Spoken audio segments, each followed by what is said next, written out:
If you're sending text messages from a U.S. phone number, you must complete an A2P 10DLC registration.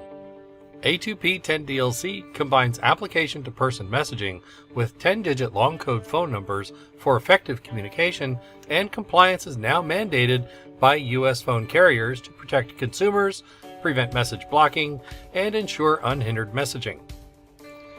We've made it a virtual one-stop shop to complete your brand and campaign registrations. To begin your A2P registration, navigate to the sub-account you need to register for, click on Settings, click on Phone Numbers, select the Trust Center tab at the top, and in the A2P brand and campaign registration tile, click on the Start Registration button. There are several steps to get you from beginning to end with your registration.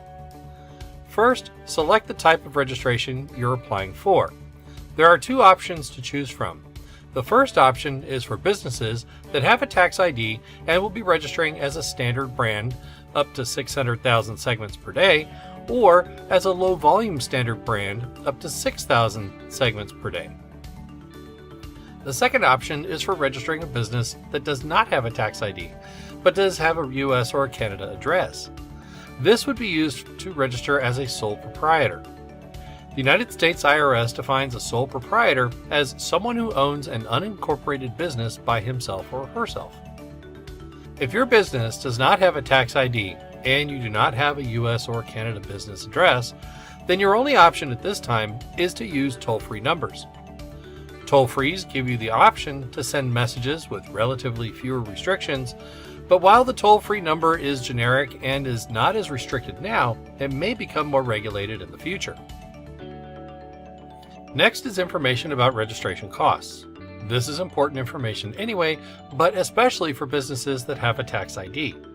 You must choose which type of brand registration you're doing by selecting the appropriate one-time fee. $48.51 USD for businesses registering as a standard brand, and $4.41 USD if you're registering as a low-volume brand. Simply click on your choice and click on Next to continue. Here you'll see the campaign registration fee of $16.54 USD one time, but please note that there is a monthly charge of up to $12 USD in accordance with TCR rules. For businesses registering as a sole proprietorship, the one-time brand registration fee is $4.41 USD and $16.54 USD for the campaign registration. It's important to note that there is a monthly charge of up to $2.50 USD in accordance with TCR rules, and sole proprietor campaigns are capped at 3,000 segments per day.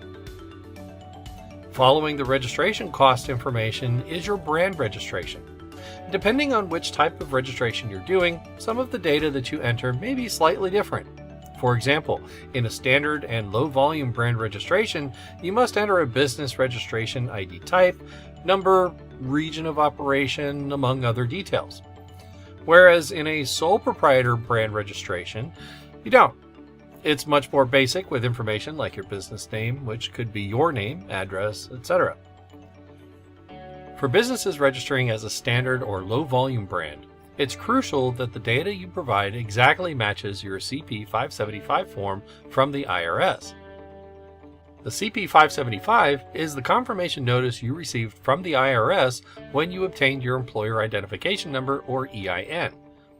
For businesses outside the US, the information you provide should match the information on file with your country's taxing authority. Ensuring all of this data is consistent will help streamline the approval process. Remember, the more complete and accurate your business profile is, the higher the chances of approval. Lastly are the campaign registration pieces. A campaign is a specific use case or purpose for which you're sending messages. You might have different campaigns for marketing, notifications, or customer service. There are a variety of best practices that you should adhere to in order to secure approval for your campaigns. While it's not possible to cover all of them in this video, a help document linked in the description offers a comprehensive list. Now let's go ahead and fill in the fields for our campaign registration. This is just sample information I'm using from one of our A2P help docs, and you'll need to fill in these fields specifically for your business, but be sure to follow those best practices. Once you've completed your campaign registration, click the Submit button. And after your brand is approved, the campaign will be automatically submitted for review. This is the stage where carriers like AT&T, T-Mobile, and others review your information. Once approved, you can start sending messages. For sole proprietor registrations, keep an eye out for an SMS from TCR, Trust Center Registration, requesting your approval. Reply yes to give the green light for your brand to start messaging. We have a number of resources available listed in the description that have detailed information about what's presented in this video. A2P 10DLC is the new standard for business communication. Register today.